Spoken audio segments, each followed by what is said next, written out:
हर हर महादेव दोस्तों, कैसे हैं आप सब। आशा करती हूँ कि आप सब स्वस्थ होंगे, मस्त होंगे।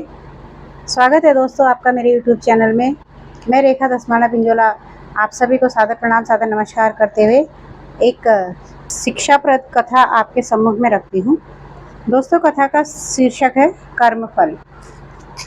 प्रकृत ऋषि का रोज का नियम था कि वह नगर से दूर जंगलों में स्थित शिव मंदिर में भगवान शिव की पूजा में लीन रहते थे। कई वर्षों से यह उनका अखंड नियम था। उसी जंगल में एक नास्तिक डाकू अस्थिमाल का भी डेरा था।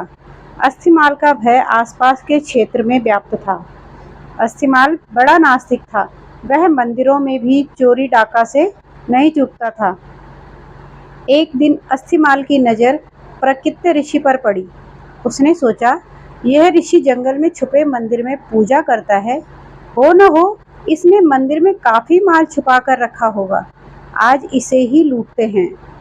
अस्थिमाल ने प्रकृत ऋषि से कहा कि जितना भी धन छुपा कर रखा हो, चुपचाप मेरे हवाले कर दो। ऋषि उसे देखकर तनिक भी विचलित हुए बिना बोले, कैसा धन? मैं तो यहाँ बिना किसी लोभ के पूजा को चला आता हूँ। डाकू को उनकी बातों पर विश्वास नहीं हुआ। उसने क्रोध में ऋषि प्रकृत्य को जोर से धक्का मारा। ऋषि ठोकर खाकर शिवलिंग के पास जा गिरे और उनका सिर फट गया। रक्त की धारा फूट पड़ी। इसी बीच आश्चर्य ये हुआ कि ऋषि प्रकृत्य के गिरने के फलस्वरूप शिवालय की छत से सोने की कुछ मोहरें अस्थिमाल के सामने गिर गई। अस्थिमाल अट्टहास करते हुए बोला, तू तो ऋषि होकर झूठ बोलता है। झूठे ब्राह्मण, तू तो कहता था कि यहाँ कोई धन नहीं, फिर ये सोने के सिक्के कहाँ से गिरे? अब अगर तूने सारे धन का पता नहीं बताया तो मैं यहीं पटक पटक कर तेरे प्राण ले लूंगा।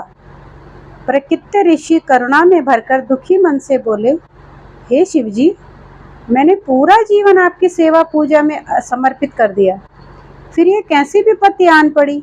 प्रभु, मेरी रक्षा करें। जब भक्त सच्चे मन से पुकारे तो भोलेनाथ क्यों न आते। महेश्वर तत्क्षण प्रकट हुए और ऋषि को कहा कि इस होनी के पीछे का कारण मैं तुम्हें बताता हूँ। यह डाकू पूर्व जन्म में एक ब्राह्मण ही था। इसने कई कल्पों तक मेरी भक्ति की, परंतु इससे प्रदोष के दिन एक भूल हो गई। यह पूरा दिन निराहार रहकर मेरी भक्ति करता रहा।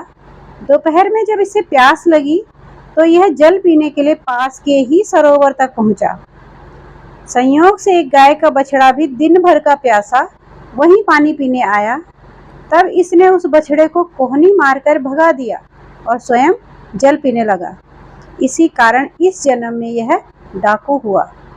तुम पूर्व जन्म में मछुआरे थे। उसी सरोवर से मछलियां पकड़कर उन्हें बेचकर अपना जीवन यापन करते थे। जब तुमने उस छोटे बछड़े को निर्जल परेशान देखा तो अपने पात्र में उसके लिए थोड़ा जल लेकर आए। उस पुण्य के कारण तुम्हें यह कुल प्राप्त हुआ है। पिछले जन्मों के पुण्यों के कारण इसका आज राज तिलक होने वाला था, पर इसने इस जन्म में डाकू होते हुए न जाने कितने निरपराध लोगों को मारा और देवालयों में चोरियां की। इस कारण इसके पुण्य सीमित हो गए और इसे सिर्फ ये कुछ मुद्राएं ही मिल पाई। तुमने पिछले जन्म में अनगिनत मछलियों का आखेट किया, जिसके कारण आज का दिन तुम्हारी मृत्यु के लिए तय था, पर इस जन्म में तुम्हारे संचित पुण्यों के कारण तुम्हें मृत्यु स्पर्श नहीं कर पाई और सिर्फ यह घाव देकर लौट गई। ईश्वर वह नहीं करते जो हमें अच्छा लगता है, ईश्वर वह करते हैं जो हमारे लिए सचमुच अच्छा है। यदि आपके अच्छे कार्यों के परिणाम स्वरूप भी आपको कोई कष्ट प्राप्त हो रहा है तो समझिए कि इस तरह ईश्वर ने आपके बड़े कष्ट हर लिए। हमारी दृष्टि सीमित है, परंतु ईश्वर तो लोक परलोक सब देखते हैं। हमारा वर्तमान, भूत और भविष्य सभी को जोड़कर हमें वही प्रदान करते हैं जो हमारे लिए उचित है। ईश्वर की शरण में रहें, ईश्वर के भजन में रहें। तो दोस्तों, कथा कैसी लगी कमेंट बॉक्स में ज़रूर बताइएगा। चैनल पर नए आए हैं तो सब्सक्राइब कर दीजिएगा। मिलते हैं एक नए प्रसंग के साथ, तब तक के लिए हर हर महादेव।